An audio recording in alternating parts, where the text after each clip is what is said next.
본 방송에서 제공하는 투자 정보는 투자 판단에 대한 조언입니다. 방송에서 제공하는 주식의 가치, 가격 상승 및 하락에 대해서는 방송사에서 보장하지 않습니다.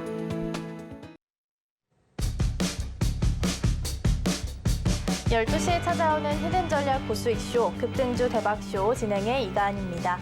지난주 뉴욕 증시는 나스닥만 소폭 하락하면서 혼조세로 마무리 지었습니다.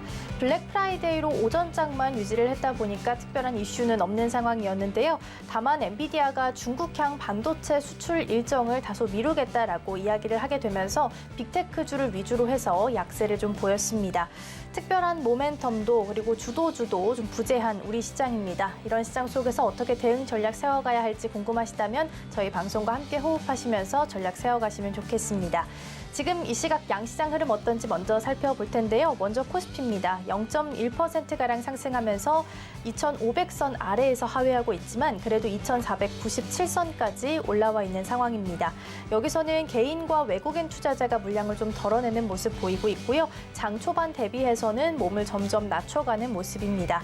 코스닥은 0.37% 하락하면서 811선 지나가는 모습이고요. 외국인과 기관 투자자가 매도세가 좀 거센 모습입니다. 이 물량을 개인 투자자가 받아내면서 매수세 보이고 있고요. 등락을 좀 거듭하면서 움직이는 모습입니다. 이런 시장 속에서 어떻게 대응해야 할지 궁금하시다면 우리 임상현 전문가님과 함께 하실 수 있습니다. 노란톡방 열려 있고요. 샵 0082번으로 임상현 세 글자 적어서 보내주시거나 화면 하단에 QR코드 촬영하시고 1357 입력하시면 들어오셔서 더 많은 정보 받아가실 수 있겠습니다. 그리고 저희가 방송 중에 제공해드린 정보는요. 투자 판단을 위한 조언일 뿐 해당 종목의 가치와 수익률은 보장하지 않습니다. 그리고 서울경제TV는 자본시장 통합법을 준수하고 있습니다. 1:1 투자 상담이나 유사 수신 행위 등 모든 불법 사항은 엄중히 금지하고요. 서울경제TV, 서울경제신문은 당사의 브랜드입니다. 이외에 당사를 사칭하는 사례가 늘고 있으니 이 점 조금만 더 유의해 주시면 좋겠습니다. 오늘도 임상현 전문가와 함께합니다. 전문가님 어서 오세요. 네, 반갑습니다. 네, 일단은 양시장 얼굴이 조금은 엇갈렸습니다. 코스피는 그래도 빨간불, 코스닥은 파란불 켜면서 움직이고 있는데요. 전반적으로 오전장 좀 어떻게 보셨는지요? 네, 아무래도 이제 미국 시장이 이제 연휴 이제 관계로 아직 방향성은 없습니다. 다만 중요한 것은 이제 블랙 프라이데이 이후에 어떤 소비 심리가 좀 살아나느냐 하는 부분에 어떤 지표가 굉장히 중요한 어떤 흐름들인데 이제 이것이 하나 이제 중요한 분기점 같습니다. 그래서 이제 국내 시장 같은 경우는 아직까지는 눈치 보기 장세 부분들이 연연하지만은 불확실성 제거 또는 이런 것 때문에 내년에 대한 뭐 기대감 이런 부분 때문에 한 번 더 또 상승을 좀 해줄 수 있는 가능성이 상당히 많이 있다 이렇게 좀 생각이 됩니다. 거래소 코스피 부분들은 약간 다소 왜곡된 차트를 보여주고 있는데 개인 투자자의 심리를 잘 나타내고 있는 코스닥 차트의 또 흐름을 보고서 말씀을 좀 드려보면은 전체적으로 이제 보시면은 코스피 이제 코스닥 부분들이 이제 정확하게 어떤 그 투자의 어떤 흐름들을 현재 차트 흐름들을 나타내주고 있는데 역헤드 숄더 형태의 흐름 여기서 이제 탄생 파동을 보이고 급락에 대한 절반 그다음에 횡보 흐름에서 횡보가 계속해서 당분간 얼마 정도 지속이 될 것이냐 하는 부분들이 제일 중요한데 이게 제가 다시 한번 여러 번 말씀을 드리지만은 월말 월초에 방향성이 결정이 된다 이렇게 말씀을 드렸죠. 그래서 제가 이제 지난번에도 그 10월 30일 연말 연초에 V자 반등, 역헤드 숄더 형태가 나온다고 말씀드렸고요. 이 이후로 이제 급등이 나왔던 그런 부분에 해당이 되는데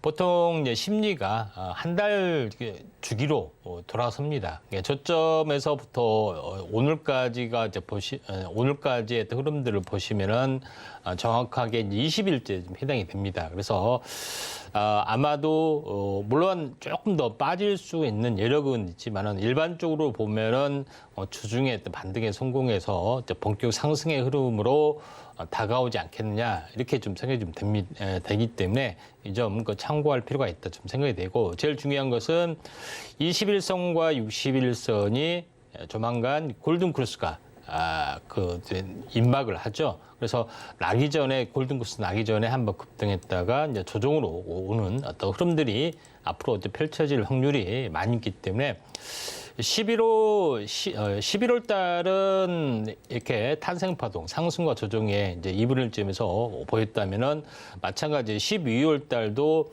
약간 이와 비슷하게 2단 상승하고 또 조정 보이는 패턴들이 나타날 확률이 이제 상당히 많이 있다. 이렇게 좀 생각이 되기 때문에 이 점 참고하시고 시장의 흐름들을 약간 대비할 필요가 있다. 좀 생각이 됩니다. 그래서 제일 중요한 것은 월봉상의 첫 번째 현재 양봉이 나타났다. 이렇게 좀 생각이 됩니다. 자, 그런 관점에서 이제 시장의 흐름들을 볼 필요가 있기 때문에 지금은 지수하고 거의 이제 비슷하게 한번 급등했다가 숨고르기 조정, 다시 말해서 고점 대비 일주일 또는 2주일 정도 조정을 보이는 종목군에 대해서 한번 관심 있게 좀 지켜보시기 바랍니다.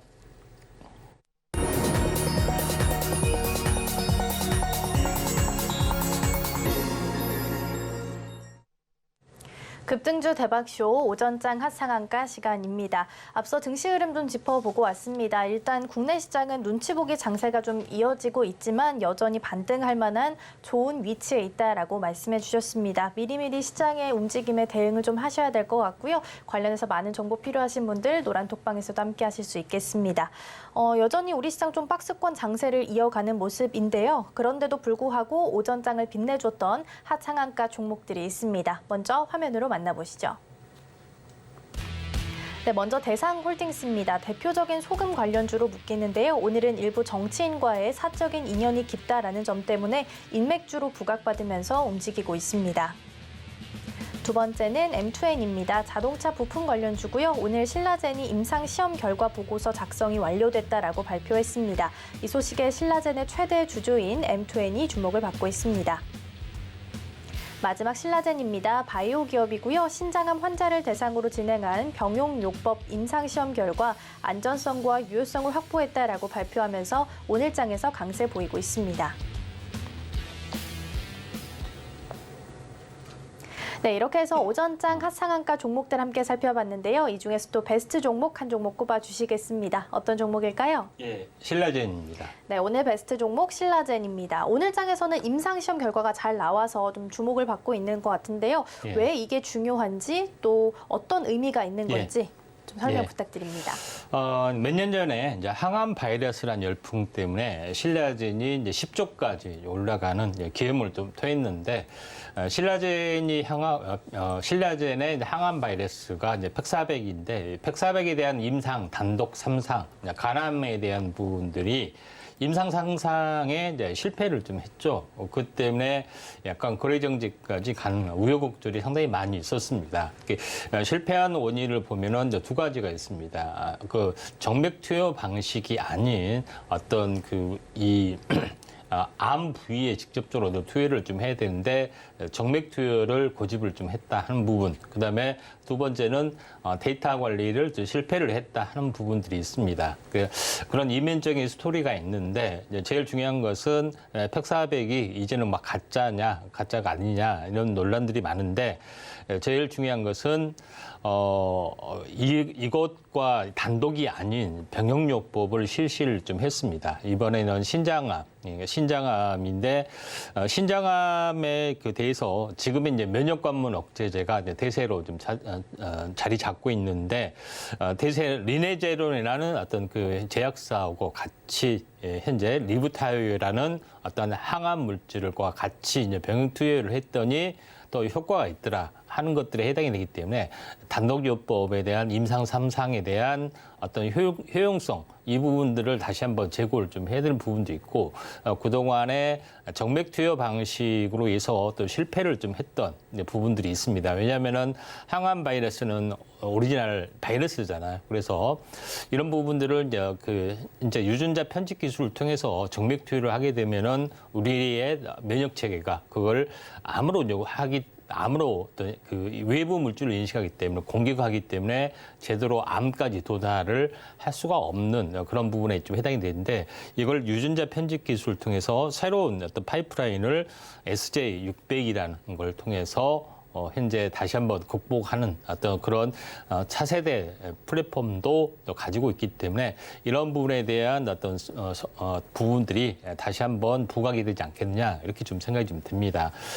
신라제는 이제 차트를 이제 보면서 약간 말씀을 드려보면은 그런 부분들이 해당이 되기 때문에 거래 재개 이후에 16,000원에서 크게 4배 정도 빠졌습니다. 이게 4분의 1 토방이 났는데 현재 만약에 이제 조정이 오면 한번 관심 있게 좀 지켜보셔야 될 것 같고요. 그다음에 고점에서 보면은 상당 부분 많이 빠졌습니다. 그러니까 다시 말해서 10조까지 갔기 때문에 5천억 정도가 되면은 20분의 1 토막이 났던 그런 부분이기 때문에 어떻게 보면은 최대 낙폭이기 때문에 이제 생각보다 반등이 약간 세게 찾아올 수가 있다. 좀 생각이 돼서 만약에 이제 조정이 오면은 한번 관심 있게 좀 지켜보시기 바랍니다.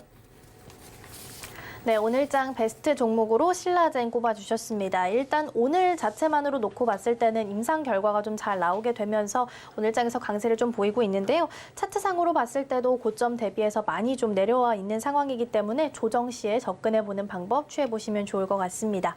자, 이렇게 오전장 핫상한가 종목 그리고 베스트 종목 함께 확인을 좀 해봤는데요. 종목에 대한 정보 더 필요하다 하시는 분들께서는 노란톡방에서도 함께 하실 수 있겠습니다. 샵 0082번으로 임상현 세 글자 적어서 보내주시거나 화면 하단에 QR코드 촬영하시고 1357 입력하시면 들어오셔서 더 많은 정보 함께 받아가실 수 있겠습니다.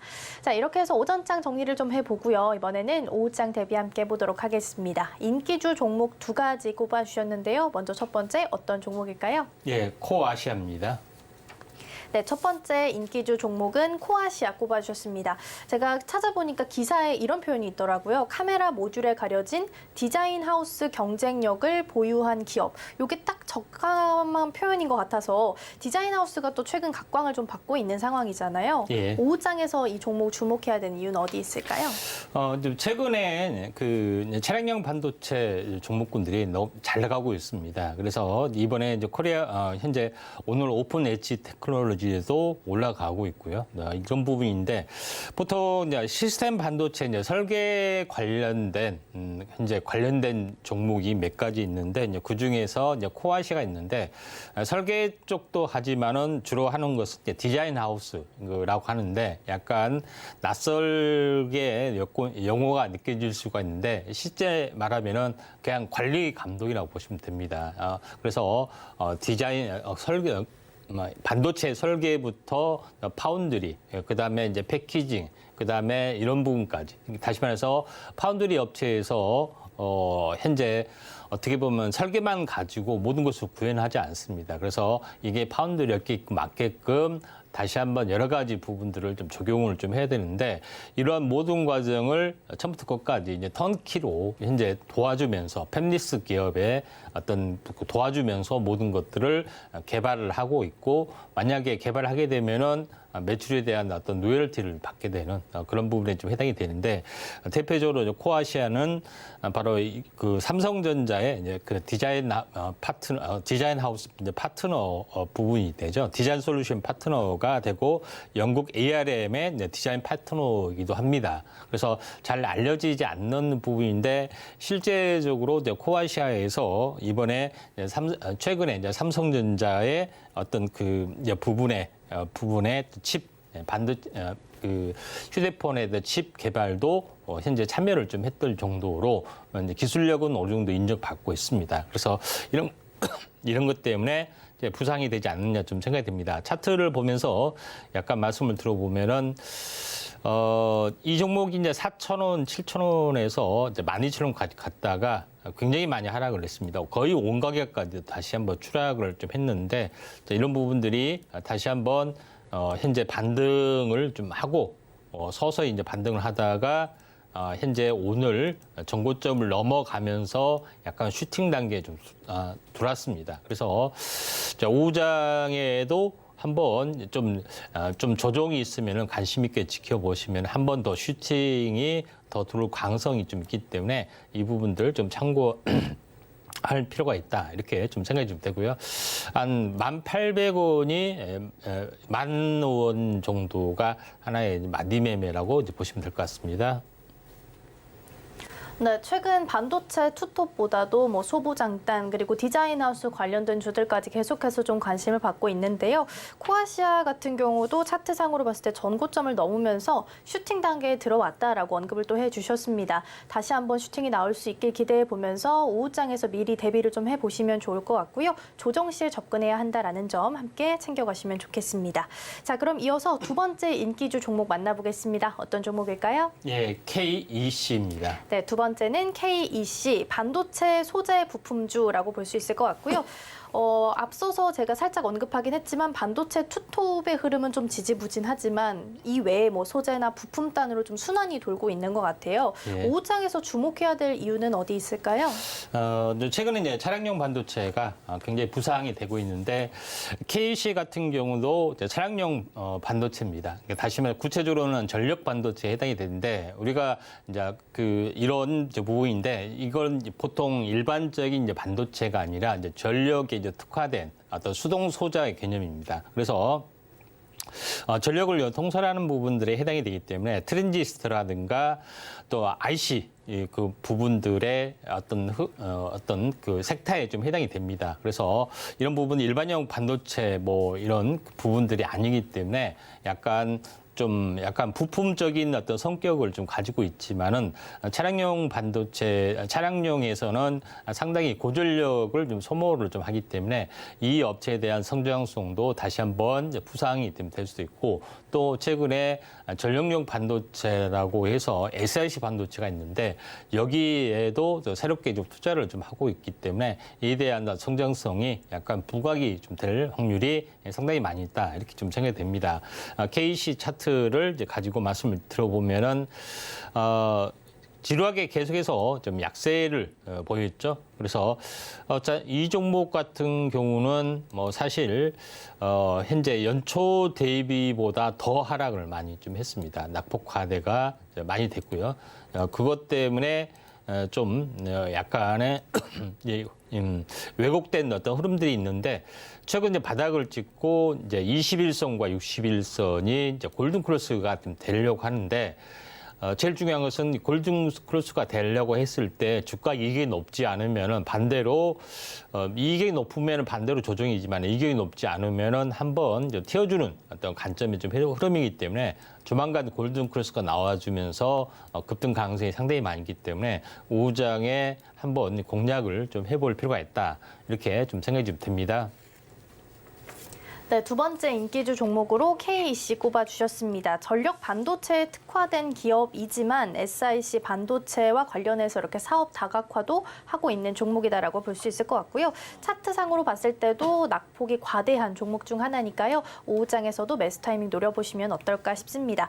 이렇게 해서 오전장 핫상한가 종목들 그리고 오후장을 대비할 인기주 종목까지 함께 만나봤는데요. 화면으로 다시 한번 정리해 보도록 하겠습니다.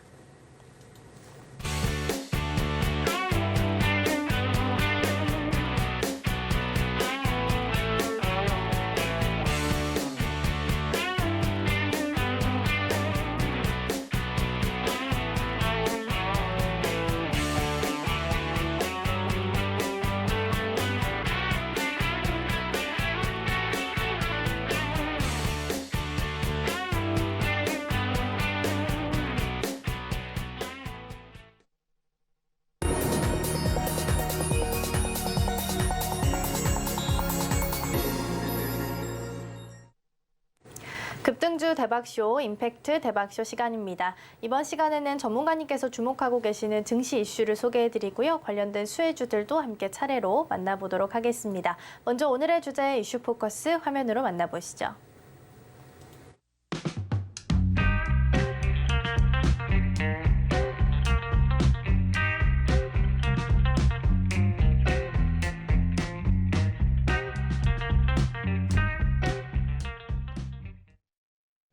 네, 오늘의 이슈 포커스 주제는 컨벤셔널 패키징 PCB입니다.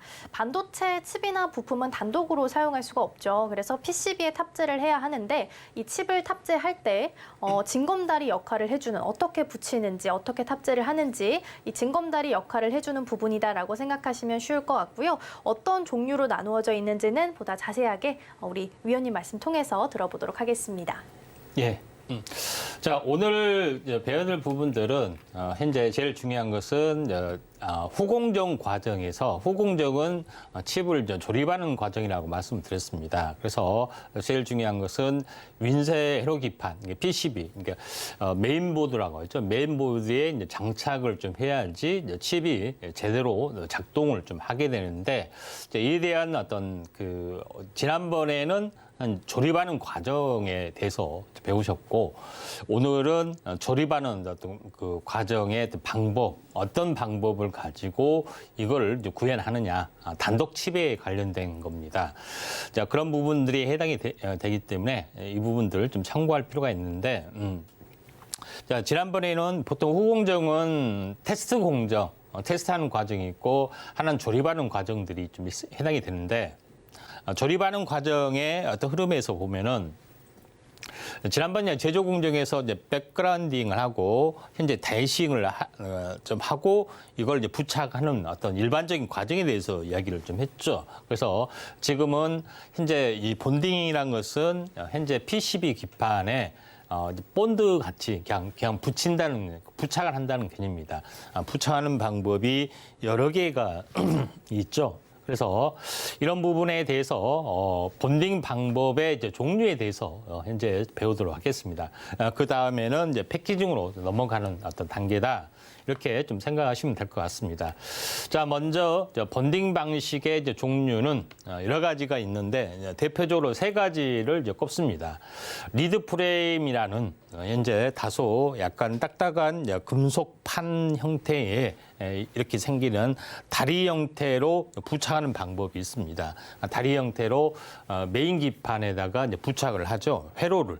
네, 이런 부분이 좀 해당이 되고 두 번째는 와이어 본드 어레이라고 해서 칩과 이제 기판, 칩과 기판에 칩과 어떻게 보면은 칩과 비슷한 사이즈의 서브 스트레이트라고 해서 어떤 칩을 현재 플라스틱 기판을 붙이고 여기 위에다가 와이어 쪽으로 회로를 연결하는 방식이 현재 와이어 밴드, YBB 어떤 과정이라고 보시면 됩니다. 그리고 제일 중요한 것은 세 번째 단계, 플립칩 패키지라고 합니다. 플립칩 패키지라는 것은 뭐냐면은 서브스트레이트 여기에다가 와이어가 아닌 현재 어떻게 보면 숄더볼 형태로 이걸 부착하는 것을 말하는 어떤 그런 부분이 좀 해당이 되기 때문에 이 부분들이 굉장히 중요하다. 그러니까 세 가지 어떤 방식이 있다고 있기 때문에 이 부분들을 좀 참고할 필요가 있고요.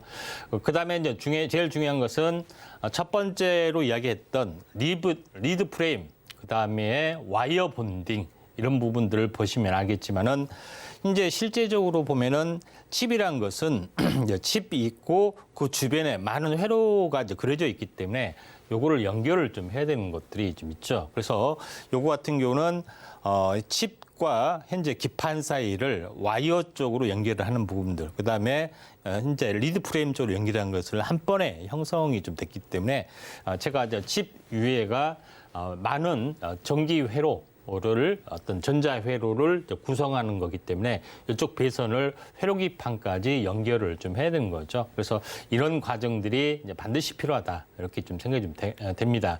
근데 제일 중요한 것은 그 방식이 이제 처음에 이야기를 했다시피 제가 플립칩 방식 같은 경우는 BJ 방식이라고 해서 볼 그레이드, 그러니까 숄더볼 형태로 현재 어떤 바꾼다고 말씀드렸죠. 근데 여기서 제일 중요한 것은 여러 가지 방식이 있는데 제일 중요한 것은 현재 여기를 보시면은 방식이 어떤 종류가 있느냐 하는 것에 대해서 이야기를 해보면은 두 가지가 좀 있습니다. 하나는 LGA 방식하고 하나는 BJ 방식 부분들이 해당이 되는데 BJ 방식하고 LGA 방식의 가장 차이점은 LGA 방식은 그대로 어떤 그 볼 모양이 아니라 동그란 모양으로 그려낸다는 것들이 가장 일반적인 특징이다. 이렇게 좀 생각하시면 될 것 같고요.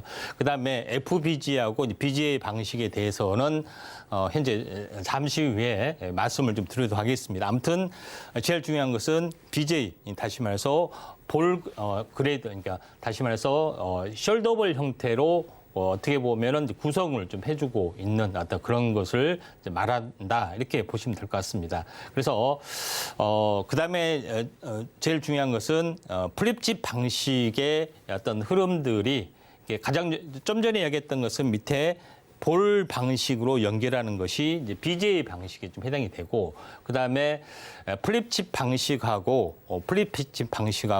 좀 전에 이야기했던 FPGA 방식하고 차이점은 뭐냐?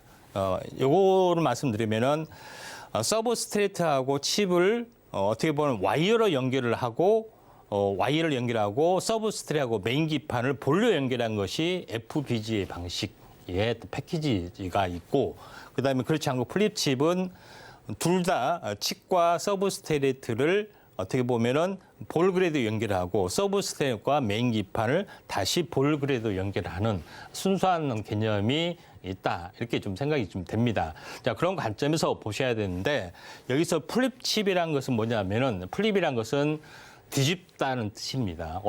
칩을 어떻게 뒤집냐 얘기하지만은, 자, 기존의 방식은 뭐냐면은 와이어를 어떻게 돼 있습니까? 위에서 잡아 빼는 거죠. 위에서 이렇게 잡아 빼는데 위에가 회로가 있기 때문에 이렇게 하는데, 이것은 뭐냐면은 이걸 칩을 거꾸로 뒤집지 않으면은 회로가 위에가 있기 때문에 위에서 잡아 뺄 수는 없습니다. 그래서 칩을 180도 뒤집어야 된다 이렇게 말씀을 드렸는데, 제가 이걸 이제 전공정에서 이야기를 좀 했습니다.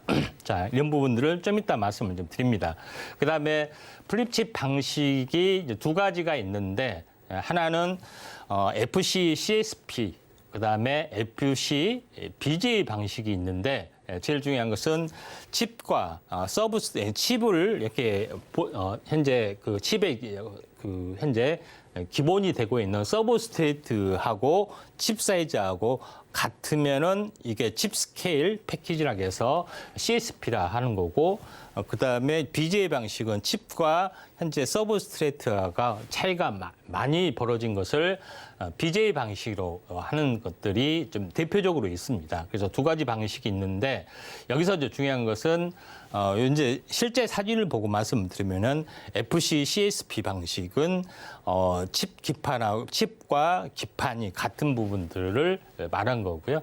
그다음에 FC BGA 방식은 현재 칩과 기판이 차이가 굉장히 많이 나지만은 이걸 현재 배선으로 연결하는 것들을 말합니다. 그래서 이 것들을 메인 기판에 이제 부착을 하는 것들이 일반적인 방식이다. 이렇게 보시면 좀 될 것 같습니다. 근데 우리가 차량용 반도체에서 가장 많이 들어간 것이 FC BGA 방식에 좀 해당이 됩니다. 그래서 이런 부분들이 해당이 되는데, 방금 말한 도표는 아날로그 반도체나 센서 반도체나 이런 것들이 있지만은 MCU나 GPU 방식의 어떤 방식, 그다음에 어드밴티지, 다시 말해서 최첨단 패키지 방식도 전부 다 FC BGA 방식으로 쓰기 때문에 FC BGA 방식의 또 성장성이 굉장히 높을 수밖에 없다 이렇게 좀 생각이 되기 때문에 거의 FC BGA 방식이 이제 대세로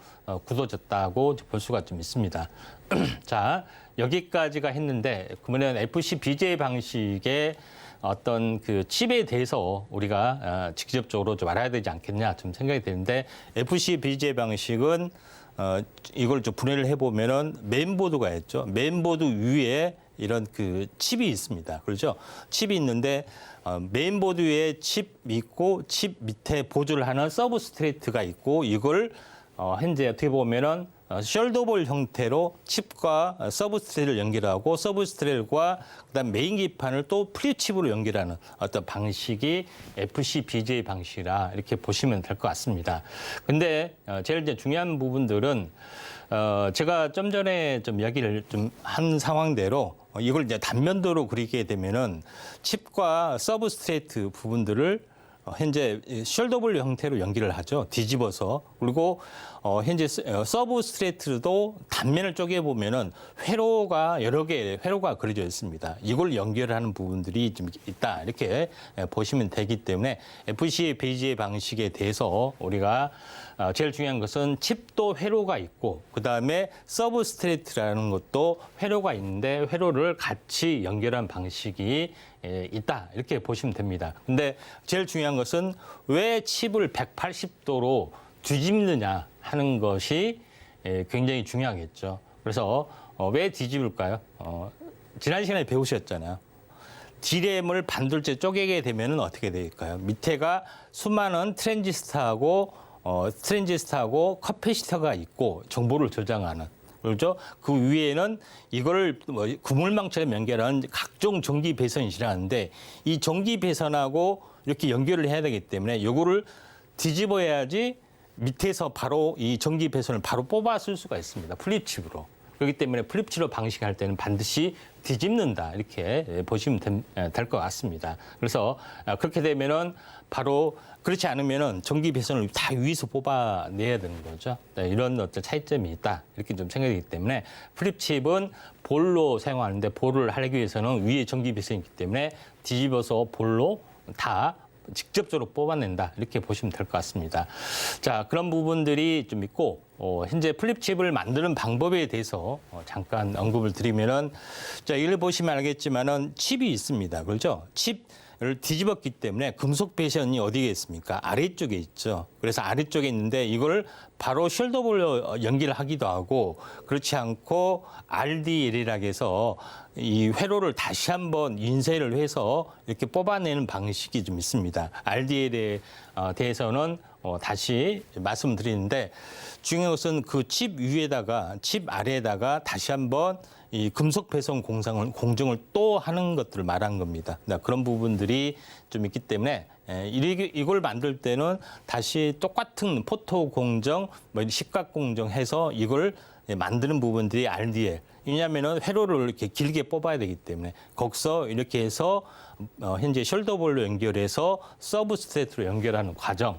이렇게 보시면 되기 때문에 이 공정을 현재 제대로 알아야만이 나중에 플립칩 방식의 부분들을 볼 수가 있다. 이렇게 좀 생각이 됩니다. 그래서 숄더볼을 어떻게 만드느냐 요거에 대한 건데 요거 플립칩은 뒤집은다고 말했기 때문에 보라색이 어떻게 보면은 현재 그 플립칩이라고 보시면 됩니다. 플립칩 위에 이제 배선이 있기 때문에 그 배선 위로 똑같이 현재 다시 한번 현재 포토의 공정, 식각 공정을 통해서 이렇게 이제 배선을 만듭니다. 배선을 만들고 나서 나중에 어떻게 되냐면은 현재 금속 배선을 만든 다음에 포토레지스트를 제거를 하게 되면은 이렇게 금속 모양이 나는데 금속 모양을 살짝 이렇게 녹이게 되면은 이렇게 숄더볼 형태로 만들어지기도 하고 그렇지 않고 숄더볼을 직접적으로 부착하기도 하는 두 가지 방법이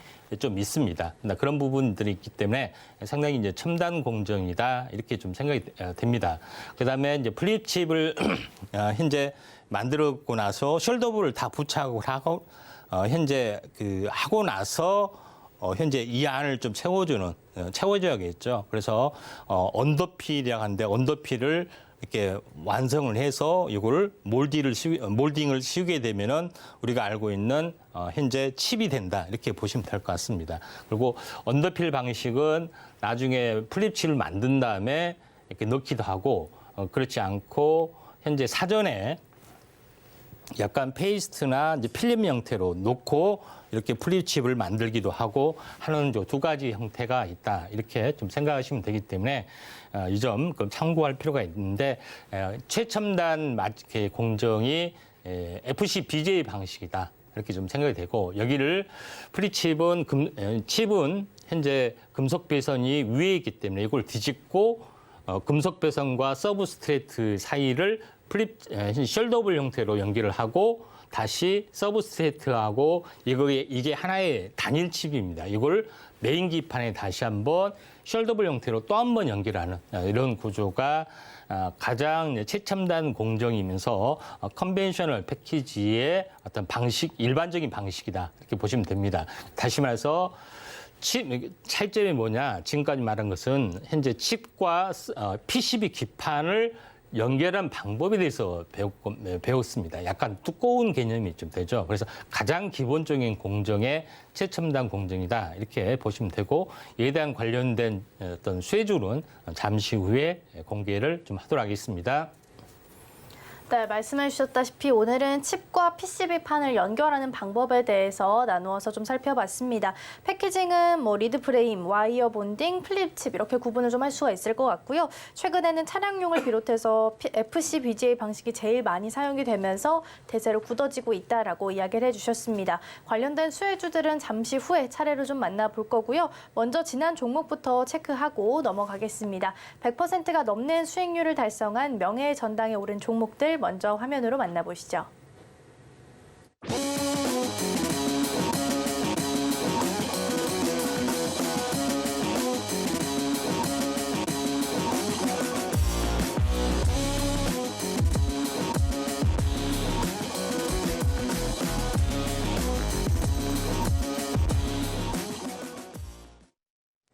네, 100%가 넘는 수익률을 달성한 명예의 전당에 오른 종목들 하나씩 살펴봤고요. 오늘은 AS 차원에서 다시 한번 체크해볼 종목 있습니다. DB하이텍 다시 한번 볼 거고요. 3분기 영업이익이 작년 대비해서 77% 정도 감소했다고 하더라고요. 근데 그럼에도 불구하고 지금이 저점이다라는 생각으로 좀 모아가야 하는 건지 얼마나 더 힘을 받아갈 수 있을지 이 부분 함께 체크해 보겠습니다. 예, 이제 DB하이텍은 차량용 전력용 반도체는 보통 8인치 현재 어떻게 8인치 이제 웨이퍼에서 생산을 좀 하고 있다고 말씀드리는데 유일한 8인치 생산 체제이기 때문에 제가 이제 DB하이텍을 이야기를 좀 했습니다. 차트를 이제 보면서 말씀을 좀 들어보면은 자 그런 어떤 모습에 좀 해당이 좀 되고 있기 때문에 전체적으로 이때 이제 쌍바닥을 이제 찍었을 때 이야기를 좀 했었죠. 그리고 나서 이 박스권을 돌파를 하고 안착을 하고 했을 때 이야기를 했었는데 다시 한번 2단으로 현재 지수는 아직 2단으로 가지는 않고 있는데 반도체 종목군들은 2단으로 올라간 종목이 상당히 많이 있습니다. 그래서 DB하이텍도 현재 차량용 어떤 반도체에 대한 성장성의 어떤 수혜로 다시 한번 부상이 되고 있기 때문에 조정이 있으면은 한번 매수 기회가 될 수 있다 이렇게 말씀을 좀 드리도록 하겠습니다. 네, AS 차원에서 DB하이텍 살펴봤습니다. 일단은 차량용 반도체 수혜주로서 다시 한번 시세가 나올 수도 있으니까요. 조정 시에 접근해보는 방법 취해보시면 좋을 것 같고요. 이번에는 오늘 배웠던 이슈 포커스 관련된 수혜주들 차례로 만나보겠습니다. 먼저 3위 동메달부터 출발해 볼 텐데요. 어떤 종목일까요? 예, 3위 동메달 종목은 해성 DS입니다. 네, 해성 DS 오늘 3위 동메달 종목입니다. 3분기 영업이익은 전년 대비해서 66% 하락했다고 합니다. 그러다 보니까 일부 증권가에서는 목표 주가를 좀 낮추는 모습을 보이기도 했는데요. 그럼에도 불구하고 우리 해성 DS가 동메달인 이유는 어디 있을까요? 예, 아마도 이제 반도체가 경기가 살아나게 되면은 이런 부분들이 반도체 소재 부분들이 다시 한번 부상이 되고 있는데 해성 DS는 해성산업 그룹의 계열사 중에 하나입니다. 한국재지나 계양전기를 계열사를 가지고 있고 해성 DS가 좀 있죠. 그래서 해성 DS가 하는 일에 대해서 본격적으로 보면은 좀 전에 이야기했지만은 현재 PCB 기판과 연결하는 방법이 여러 가지가 있는데 가장 전통적인 방법이 리드 프레임이라는 방식으로 연결하는 어떤 부분이 있다고 말씀드렸죠. 그래서 리드 프레임이라는 연결하는 방법이 있고 그다음에 가장 이 칩을 받쳐주는 부분들이죠.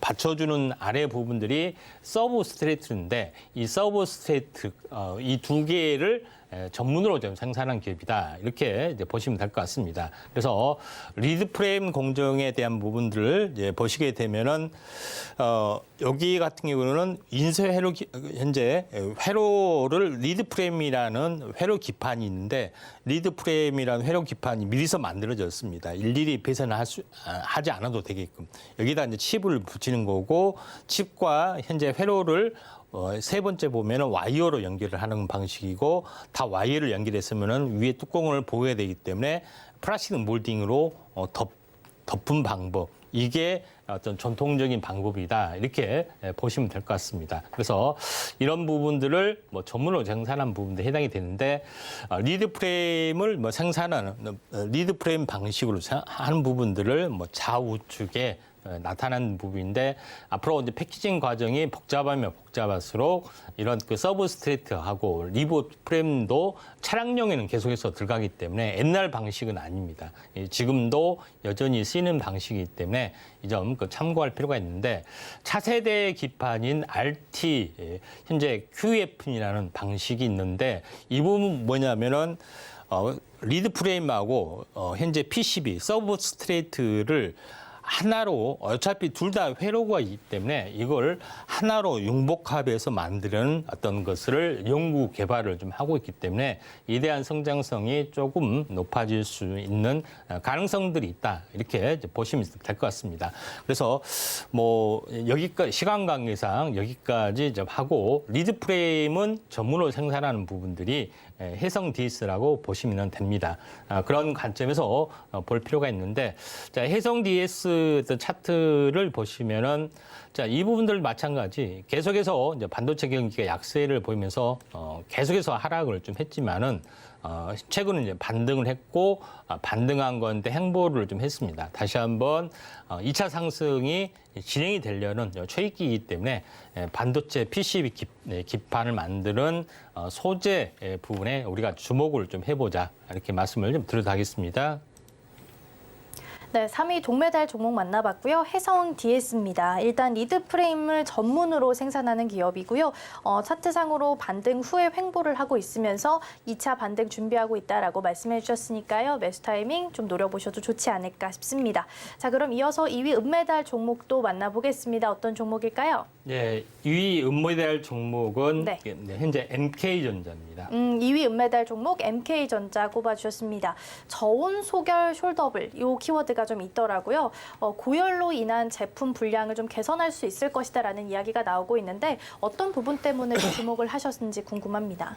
예, 두 번째 NK전자 부분들은 핵심적인 부분들은 현재 와이어 본딩이라고 해서 금속선을 연결하는 방식이 있다고 말씀드렸죠. 요거 금속선을 전문으로 생산하는 기업인데 NK전자는 자회사를 한국토지신탁 뿐만 아니라 동부엔텍을 좀 가지고 있습니다. 동부엔텍은 도시광산을 하는 부분도 해당이 되고 한국토지신탁은 그야말로 약간 의외의 어떤 개념인데 아무튼 자회사를 가지고 있다 이렇게 좀 생각하셔도 될 것 같습니다. 자, 이쪽 보시면 알겠지만은 와이어 본딩으로 해서 PCB 기판으로 만든 거죠. 그래서 이 와이어를 보통 예전에는 금으로 만들었습니다.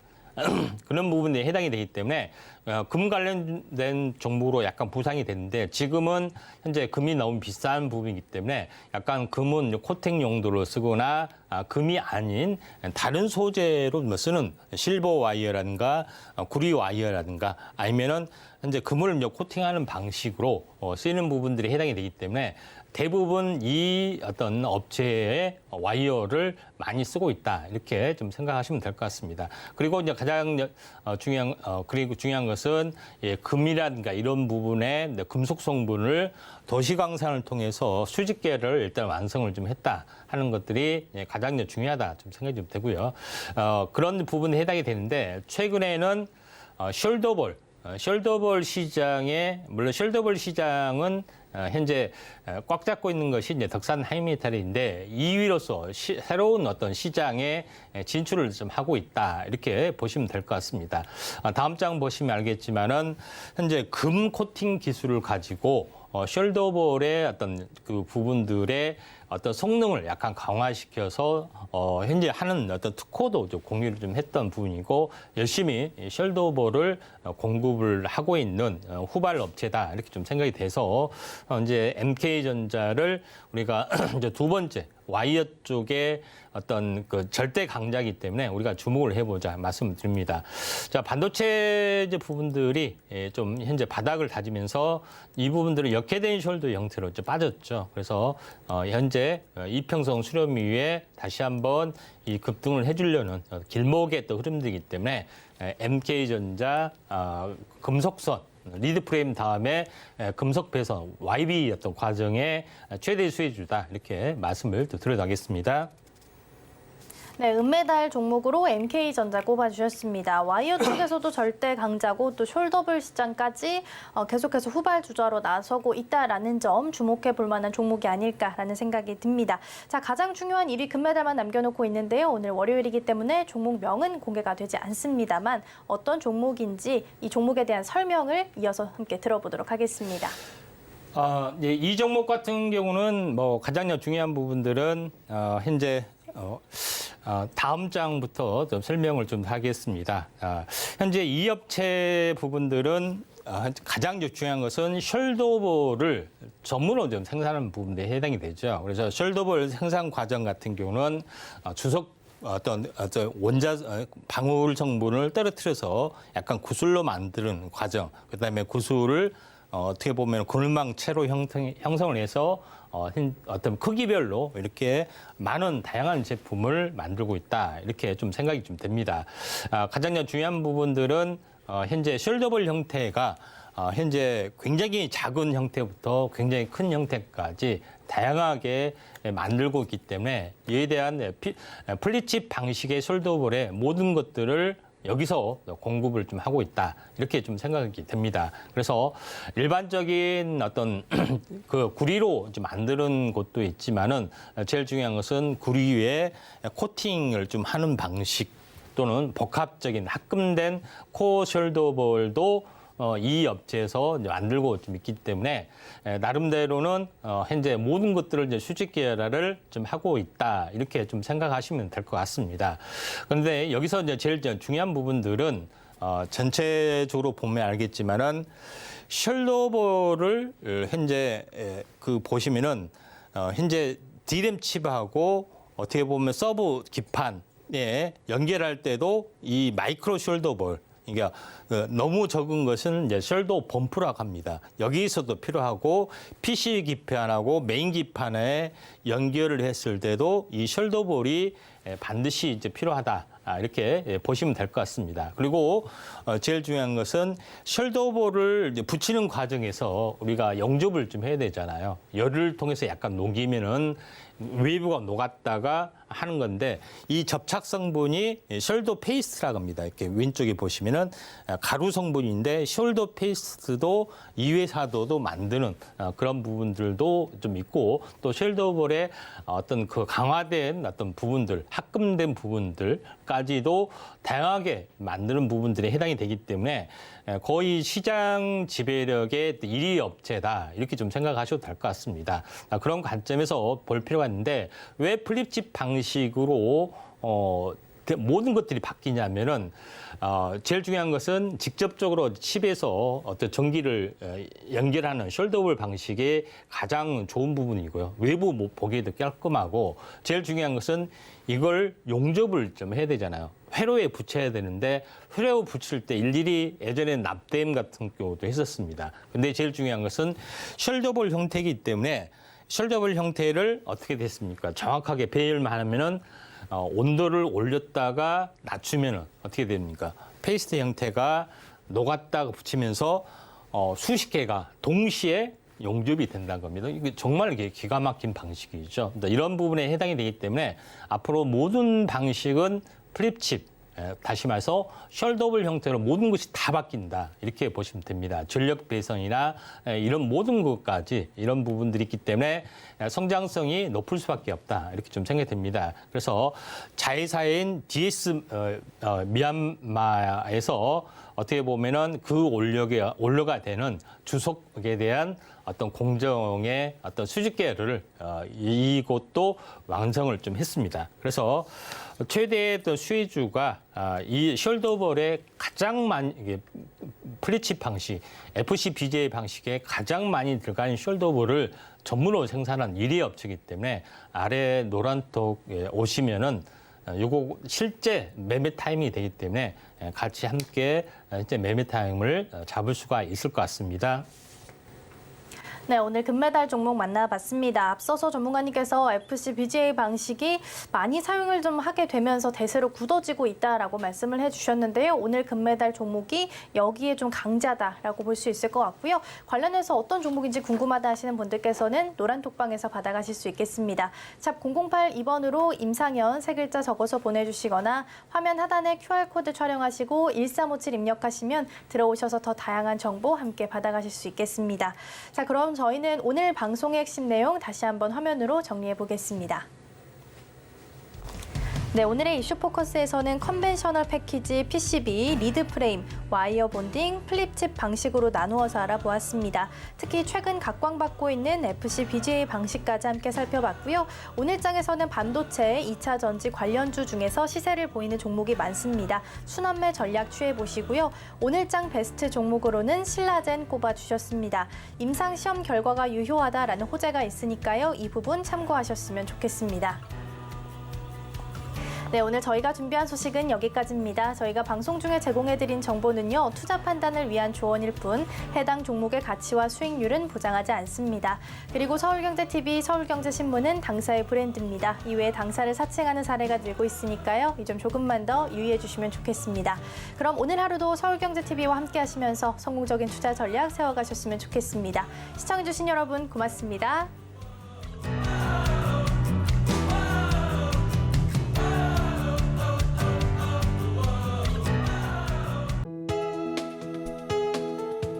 본 방송에서 제공하는 투자 정보는 투자 판단에 대한 조언입니다.